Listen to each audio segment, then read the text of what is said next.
Good morning! T'es-tu déjà demandé est-ce que je mets un filtre ou alors est-ce que je suis en train de détruire mon image? Est-ce qu'il faut protéger ton objectif avec un filtre UV ou pas? Est-ce qu'il faut enlever les reflets dans notre image? Et surtout, est-ce que tu as besoin d'un ND en plein soleil? Ou alors est-ce que c'est juste inutile? Comment on utilise les filtres au final? Voici mon opinion qui n'est pas du tout populaire, mais la plupart des gens utilisent les filtres UV pour de mauvaises raisons et un filtre bas de gamme peut vraiment baisser la qualité de tes photos. Mais il y a d'autres filtres dont je ne peux pas me passer. Et une fois que tu comprends pourquoi et comment, tu n'hésites plus. Alors dans cette vidéo, tu vas apprendre exactement à quoi ça sert, chaque film, UV, CPL, ND, et aussi comment utiliser des filtres créatifs comme Mist Diffusion, Streak, Broken Filters, et je te donnerai ma méthode LIT en 3 secondes pour que tu puisses regarder une scène et savoir instantanément quel filtre utiliser ou quand ne rien mettre du tout. Regarde bien jusqu'à la fin parce que je vais te montrer un petit outil qui va aussi te faire économiser des centaines voire des milliers d'euros sur le long terme sur tes prochains achats de filtres. Donc si tu es prêt, c'est parti.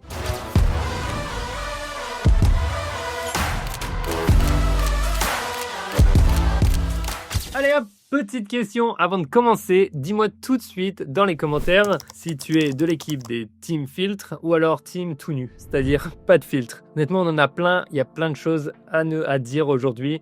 Dis-moi tout de suite dans quelle équipe tu es, je suis curieux. Ok, les filtres, en fait, tu vois tout ce que j'ai, ce sont simplement des outils qui font 3 choses. Soit ils contrôlent la lumière, soit ils contrôlent les reflets, soit ils changent le style dans l'image, la vibe, comme diraient les jeunes. Je sais pas si je suis jeune ou pas.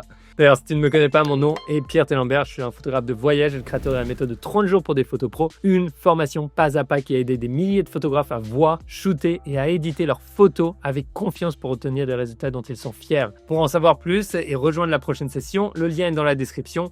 Et si tu shootes Sony, j'ai aussi ma masterclass Sony Alpha spéciale pour maîtriser ton boîtier de A à Z où je t'explique tous les menus et comment je le configure. Ça c'est dit, bienvenue au nouveau, abonne-toi si tu ne ce n'est pas fait et parlons tout de suite du premier tronc, les filtres techniques. Donc le premier dont on va parler, c'est le filtre de la peur. Alors pourquoi le filtre de la peur ? Aussi communément appelé filtre UV ou filtre de protection. Alors franchement, les gens l'achètent parce qu'ils ont peur d'abîmer leur objectif, d'accord? C'est une des raisons premières pour lesquelles tu vas l'acheter, c'est parce que tu as peur d'abîmer ton objectif et du coup tu vas mettre un filtre UV qui est censé être le plus transparent possible et avec le meilleur revêtement possible. En fonction du prix que tu vas payer, ton revêtement va être plus ou moins bon et tu vas plus ou moins avoir une certaine transparence, mais en fonction de combien tu payes, là, bien entendu, le verre va être de plus ou moins bonne qualité. Maintenant, personnellement, et comme je l'ai dit dans l'intro, je n'utilise pas ces filtres, d'ailleurs, je ne les aime pas du tout. Pourquoi? Parce qu'ils détruisent nos objectifs d'une certaine manière. Donc, on paye le millier, des centaines d'euros pour un super objectif, et qu'est-ce qu'on fait après? On va mettre un petit bout de verre à 50 euros par-dessus. Et pour moi, ça me choque. En fait, c'est comme si tu as acheté une Ferrari et ensuite que tu mettais des roues de Twingo dessus. Je pense pas que ce soit génial. Donc, regarde ton objectif, regarde-le bien. Il y a un revêtement spécial sur les objectifs qui sont différents en fonction des objectifs et pour lesquels certaines personnes vont payer d'ailleurs très très cher. D'accord? Donc, lorsque tu vas mettre ton filtre, tu vas venir modifier ça. D'accord? Faut le dire tout de suite. On va venir modifier les choses. Et le problème, quand on les modifie, c'est qu'on les modifie pas tout le temps dans le bon sens. Donc, qu'est-ce qui va se passer? Tu vas, par exemple, avoir la lumière qui va taper différemment dans ton objectif. Donc, lorsque la lumière va taper différemment, elle peut rebondir finalement entre ton élément à l'avant et le filtre, ce qui n'est pas fait pour. L'objectif, il sait comment la lumière, en fait, elle se déplace à l'intérieur de l'objectif, mais dès que tu rajoutes cette couche, paf! Donc, qu'est-ce que tu peux créer? Elle va réduire le micro-contraste de ton objectif, surtout si tu shootes en lumière directe qui tape dans l'objectif, et tu vas introduire du ghosting et du flare, c'est-à-dire des aberrations et un espèce de halo qui n'était pas présent avant. Et je te promets, ça peut vraiment être augmenté avec des filtres UV. Et je te promets qu'un filtre UV peut vraiment rendre les choses un peu drastiques. Des fois, c'est recherché, mais on en parlera dans la partie créative. Et généralement, ça ne l'est pas. C'est pour ça que je te conseille de garder les filtres UV pour les situations critiques, violentes. Les conditions sont difficiles. Par exemple, tu shootes un van qui va passer dans la boue et tu te fais éclabousser avec de la boue, c'est un bon moment pour mettre un filtre UV. Ou alors tu es sur la plage, dans le désert, il y a beaucoup de poussière, ça tape l'objectif, le sable s'envole. Ou alors tu as des enfants qui veulent absolument toucher tes objectifs et qui mettent leurs mains dégoûtantes. Tu fais un festival en Inde avec des couleurs. D'ailleurs, tous mes amis qui l'ont fait, ils ont dit non, mais tu protèges tout l'appareil, pas que l'avant.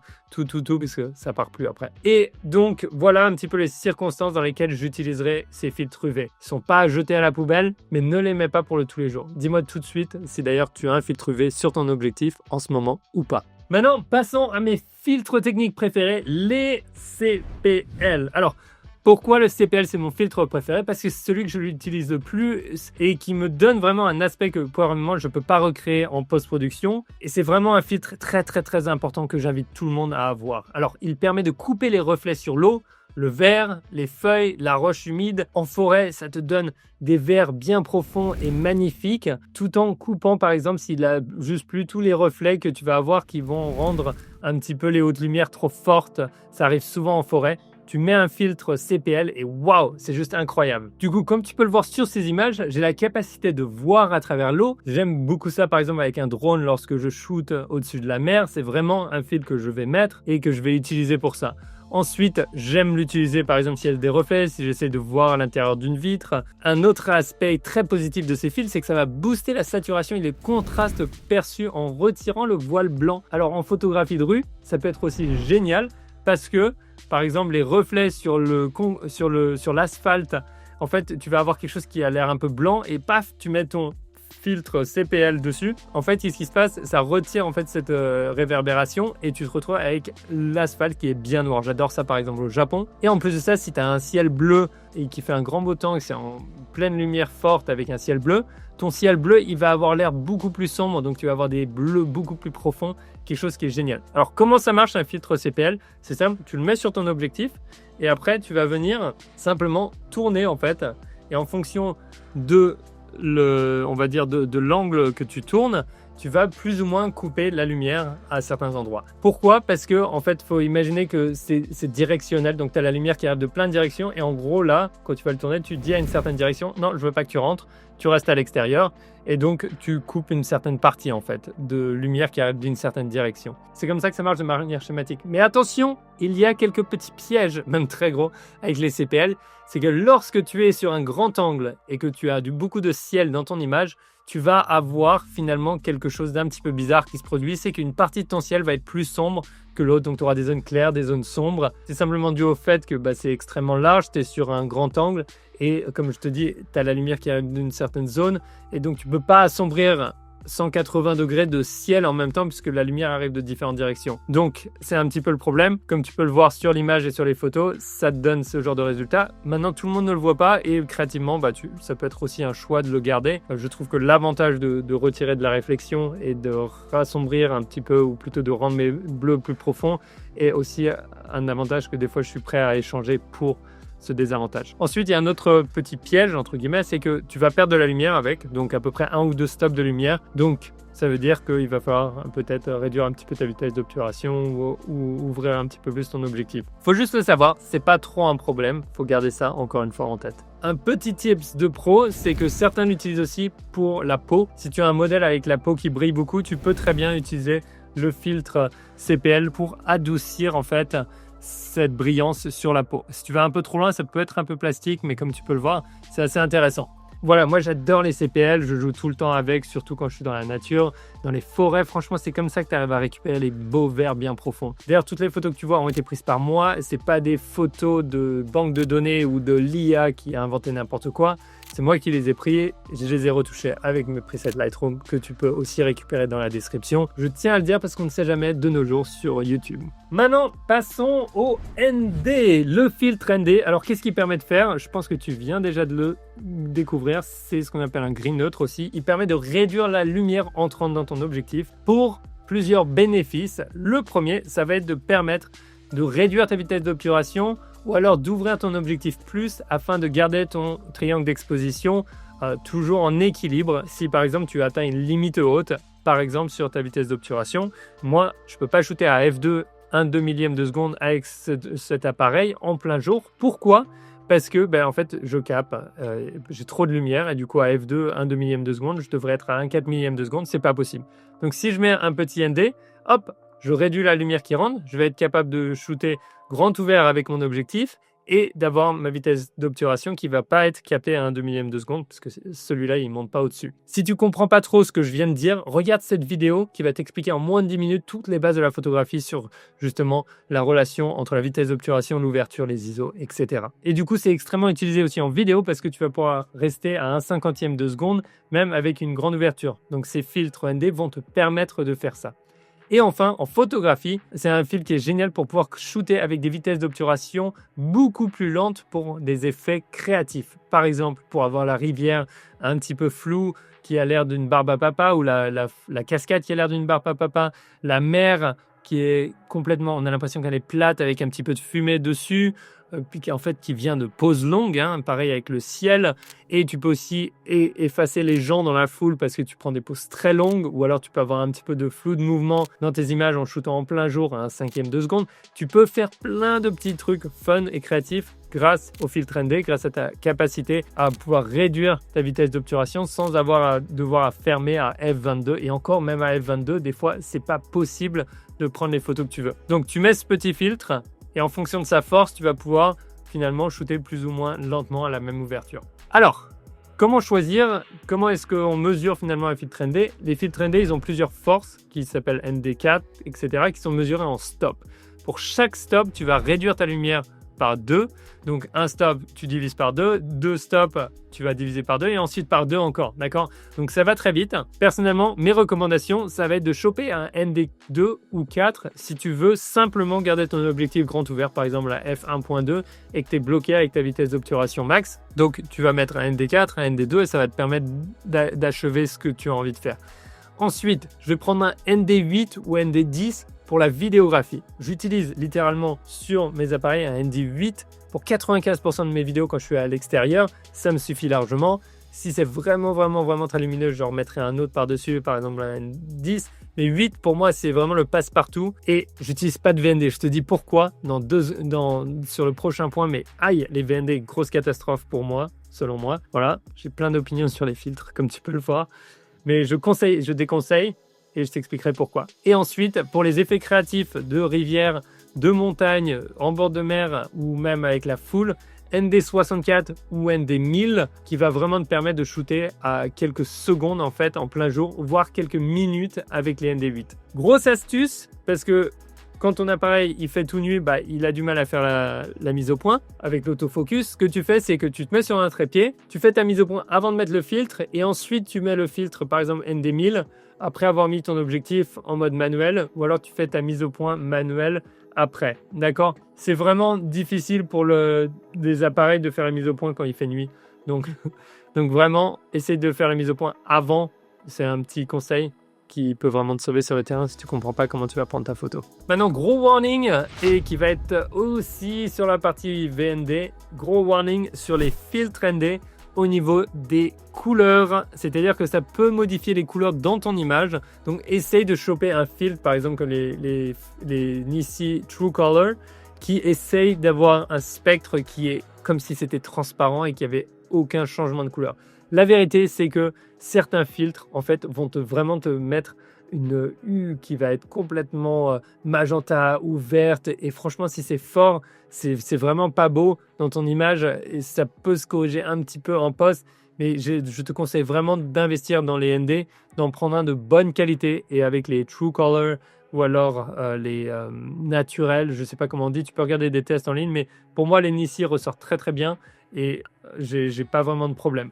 Voilà, je tiens à le dire, et tu vas voir, avec les VND, c'est encore pire, donc on en parle tout de suite. Le VND, pourquoi, quand et comment? Alors, le VND, c'est finalement un ND, d'accord, qui est variable, donc un filtre qui va te permettre de passer, par exemple, de ND1 à ND5 ou ND4, simplement en tournant cette petite bague, tu vois? En fait, je peux rendre les choses plus ou moins sombres. Tu vois, tu te dis dans l'idée, c'est génial, mais en fait, ça marche avec 2 couches polarisantes qui tournent comme ça, ce qui peut créer beaucoup d'aberrations. Sur certains anciens, il y avait quand tu étais au maximum, tu avais une sorte de croix qui se faisait, une croix noire qui se faisait dans l'image. Mais surtout, personnellement, j'ai détruit, pas avec cette marque, mais avec une marque qui est connue, qui coûte très cher, mais je ne vais pas la nommer. Quand j'avais ce VND, je me suis retrouvé avec des espèces de reflets verts sur les voitures, ou dans le ciel ou sur les vitres. Et en plus, comme il y a 2 polarisants, en fait, tu vas interagir avec les revêtements, par exemple, qui sont sur certaines vitres ou sur certaines voitures, sur certains téléphones. Bref, ça devient vite un cauchemar, en fait. Tout ça pourquoi ? Parce qu'on ne veut pas avoir un ND8 et un ND2 dans son sac. Bon, voilà. Je trouve que ça ne vaut pas le coup personnellement. En plus de ça, en photographie, tu n'as pas besoin d'un variable, d'accord ? Tu as juste besoin de ton ND et tu sais ce que tu fais. En vidéographie, c'est là que tu vas l'utiliser. Mais franchement, même en vidéo, moi je reste sur mon ND8 fixe et on n'en parle plus. Ça marche beaucoup mieux, je contrôle mieux les couleurs. Je contrôle mieux les interactions avec d'autres éléments dans mon image. Et si j'ai vraiment besoin d'un polarisant, j'en rajoute un par-dessus. Voilà, j'espère que mon expérience et mes petits conseils là t'éviteront quelques cauchemars sur si tu shoots pour des clients dans le futur. Surtout si tu vas à un endroit loin dans le monde, tu prends tes photos et ensuite tu remarques qu'il y a des interactions que tu ne voulais pas dans ton image. Donc si jamais tu utilises un VND, oui, achète-en d'une bonne marque. En regardant les tests, ici, il sort très très bien. Mais voilà, privilégie un ND fixe. Maintenant, on en arrive au filtre créatif. Mais si tu as besoin d'aide avec tes réglages sur le terrain, j'ai une petite fiche de réglage gratuite, une cheat sheet que tu peux récupérer, l'emmener avec toi et j'ai quelques conseils dessus qui vont t'aider. C'est gratuit et hop, c'est dans la description. Donc les filtres créatifs, j'adore ça personnellement.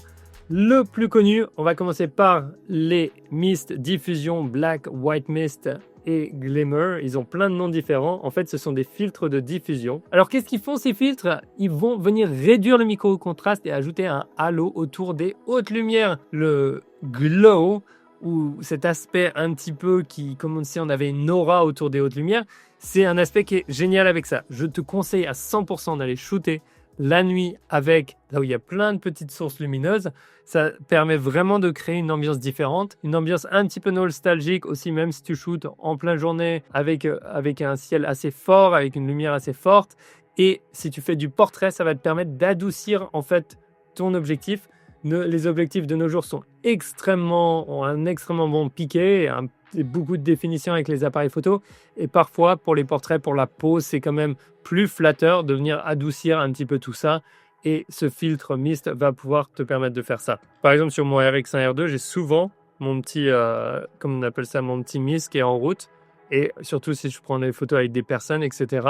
et que je veux un effet un petit peu plus soft, je vais utiliser ce filtre. Voilà, ça permet vraiment d'adoucir les choses. Et la différence entre un white mist et un black mist, donc ça va être que le mist blanc, le white mist, va finalement lever un petit peu les ombres. Il va lever même beaucoup, tout aura l'air un peu, comme on dit en anglais, washed out, c'est-à-dire un petit peu délavé, d'accord ? On aura l'effet un petit peu glow aussi de diffusion, mais tout a l'air un peu délavé, alors qu'avec le black mist, tu vas avoir les ombres qui vont rester beaucoup plus sombres et contraster, ce qui est un vrai avantage. Donc ça évite de trop dénaturer l'image, tout en rajoutant juste le petit halo que tu veux. Comme tu peux le voir sur ces images, moi je me suis éclaté au Japon avec ce genre de filtre. Franchement, c'était génial.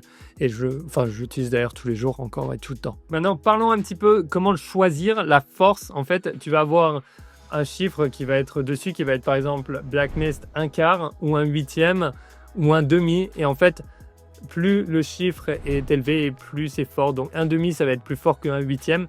Personnellement, je te recommande plutôt d'aller sur du 1/8 ou 1/4.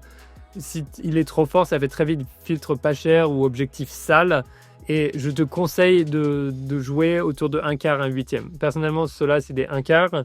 Et mon tout petit, c'est un 1/8 que j'aime bien. Et je le vois quasiment pas, mais ça adoucit un petit peu les choses. Ça les rend un petit peu moins numériques, on va dire. Et dernier conseil, il vaut mieux avoir des sources lumineuses dans l'image. Ça rend mieux, sinon ça peut rendre l'image juste un petit peu molle.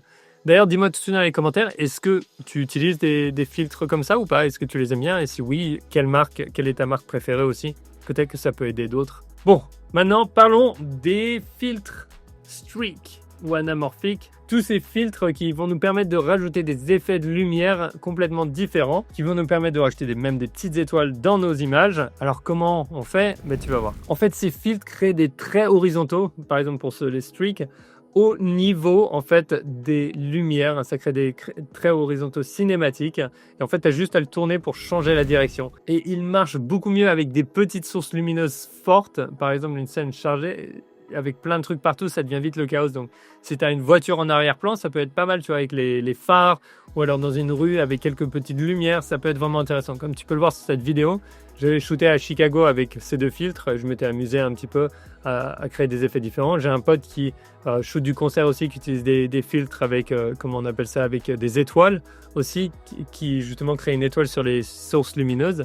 C'est vraiment un gros avantage de créer quelque chose qui est un petit peu différent et qui nous motive. Voilà, tu as aussi le filtre anamorphique qui va faire un petit peu la même chose que celui-là. C'est des filtres que je conseille, mais j'ai envie de dire que tu vas peut-être pas les utiliser très souvent. Donc si tu peux les trouver d'occasion, prends-les plutôt d'occasion. Enfin, parlons du filtre cassé. Ce filtre génial qui s'est cassé en fait par erreur dans ton sac un jour et tu ne sais pas quoi en faire. Eh bien c'est simple, tu le gardes et tu vas le mettre sur ton objectif quand tu cherches à avoir des effets intéressants. Et qu'est-ce qui va se passer? Ça va te créer de la diffraction, de la réfraction et des projections qui vont être complètement différentes dans ton image. Et franchement, ça vaut le coup. Ça permet, comme tu peux le voir, d'avoir des photos un petit peu différentes, de jouer. Alors, je te conseille d'avoir une source lumineuse directe, c'est excellent. Et je viens de découvrir que j'en avais cassé un autre dans mon sac sans le savoir. Donc, je suis un petit peu deg, mais bon, c'est la vie. Ça m'en fera un deuxième. Donc, ne jette pas ton filtre qui est cassé, sauf si le verre est complètement parti. Utilise-le justement à bon escient. Une autre technique, c'est de l'utiliser en le mettant un petit peu sur le côté, comme ça, de ton objectif. Tac. Et de venir avoir la lumière directe qui va taper dans le filtre et de la faire revenir un petit peu dans l'objectif. Ça, voilà, tu peux avoir plein de petites techniques comme ça qui vont te permettre d'avoir quelque chose de nouveau et de différent, encore une fois, pour t'amuser sur le terrain. Enfin, il y a aussi des filtres de couleurs qui vont par exemple rajouter un filtre jaune ou qui va rendre tout un peu sépia, etc. C'est bien peut-être pour la vidéo. Mais personnellement, en photo, je ne le conseille pas. Pourquoi? Parce que je peux faire tout ça en post-production, je peux rajouter ce filtre de couleur, je peux gérer la couleur différemment après. Donc moi je ne conseille pas. Je pense que c'est beaucoup plus facile de le faire en post. Il y a des choses comme les streaks, etc. qui peuvent être plus compliquées en post-production. Tout ce qui est CPL, tu peux même pas y toucher en post-production. VND et ND, c'est pareil. Donc tout ce que tu peux pas faire en post-production, tu le prends en filtre, et tout ce que tu peux faire après, tu prends pas de filtre, j'ai envie de te dire, tu t'amuseras avec ton logiciel de retouche. D'ailleurs, Luminar te permet de créer ces étoiles ou ces barres anamorphiques un petit peu dans tes images en 2-3 clics et c'est vraiment bien fait et ça a l'air plutôt naturel et tu peux même régler l'intensité. Donc c'est peut-être même mieux qu'un filtre, tu vois. Bon, rappelle-toi, tous ces filtres, il faut les utiliser avec intention en sachant un petit peu pourquoi tu veux faire et choisis vraiment un filtre et évite de les mettre les uns sur les autres, ça devient vite compliqué après. Alors, maintenant pour choisir quel filtre, rappelle-toi de la méthode LIT. Tu dis LIT et après tu dis lumière. Est-ce qu'il y a trop de lumière? Alors tu prends un filtre ND. I pour intention, est-ce que tu veux voir à travers le reflet? Si oui, tu chopes ton CPL. Ensuite, T pour texture. Est-ce que tu as besoin de rêve? Dans ce cas, tu te prends un filtre mist. Et attends, avant d'acheter quoi que ce soit, il faut absolument éviter l'erreur du vignettage. Je t'en parle tout de suite, mais avant ça, je veux te faire économiser de l'argent. Avant que tu achètes un filtre, ou 2 filtres, ou 3 filtres pour tes différents objectifs, achète-en qu'un seul pour ton objectif le plus grand, par exemple ton 82 mm. Et ensuite, tu vas t'acheter un tout petit step-up ring. C'était une petite bague d'adaptation, toute petite, pas chère, comme ça. Là, attends, je vais y arriver. C'est une petite bague d'adaptation, comme ça, pas chère, qui va te permettre, en fait, de la mettre sur ton objectif, par exemple, qui fait 67 mm, tac, et de mettre ton 82 mm dessus pour seulement 10 € ou 5 €, tu vois. Avec cette petite bague d'adaptation, tu vas pouvoir mettre le filtre le plus grand sur tous tes objectifs. Et ça, c'est génial parce que tu vois, ça te permet d'économiser plein d'argent et tu n'auras pas le problème que je viens de mentionner de vignettage. Alors, on en parle tout de suite. Il y a un vrai problème, c'est que si tu as un filtre UV sur ton appareil, encore un désavantage du filtre UV, et qu'ensuite tu mets ton filtre CPL par exemple ou un ND, en fait, tu vas créer un petit tunnel, un petit peu comme ça pour simplifier. Et au lieu d'avoir ta lumière qui vient direct, en fait, tu réduis ton champ de vision, d'où le début du vignettage. Donc, je t'invite vraiment à toujours enlever ton filtre UV. Si tu vas mettre un autre filtre par-dessus, ne les mette pas les uns sur les autres. Et si jamais tu veux mettre des filtres les uns sur les autres, par exemple, ce mist, je peux le mettre par exemple sur ND, eh ben, essaye de trouver un système qui est compatible, qui va t'éviter le vignettage, ou prends-toi des filtres qui sont extrêmement fins. Il y en a qui sont justement slim ou ultra fins, qui permettent de faire ça. Je vois pas pourquoi en avoir un plus gros, plus épais, qui va justement prendre plus de poids alors que tu peux avoir quelque chose de fin. D'ailleurs, je te mets dans la description quelques options de filtres dans la boutique d'IPLN. Si tu achètes avec eux, n'hésite pas à utiliser mon code créateur Pierre, ça soutient la chaîne, c'est génial. Et puis j'aime bien leur magasin personnellement. Et maintenant, regarde tout de suite cette vidéo pour comprendre la mesure de lumière dans ton appareil photo et comment est-ce que des fois ça ruine tes photos, et ensuite celle-là pour prendre des photos nettes avec ton autofocus. Maintenant, n'oublie pas, la chose la plus importante, sors, va prendre des photos, essaye quelque chose de nouveau, essaye quelque chose de différent. Je te retrouve dans la prochaine. Ciao!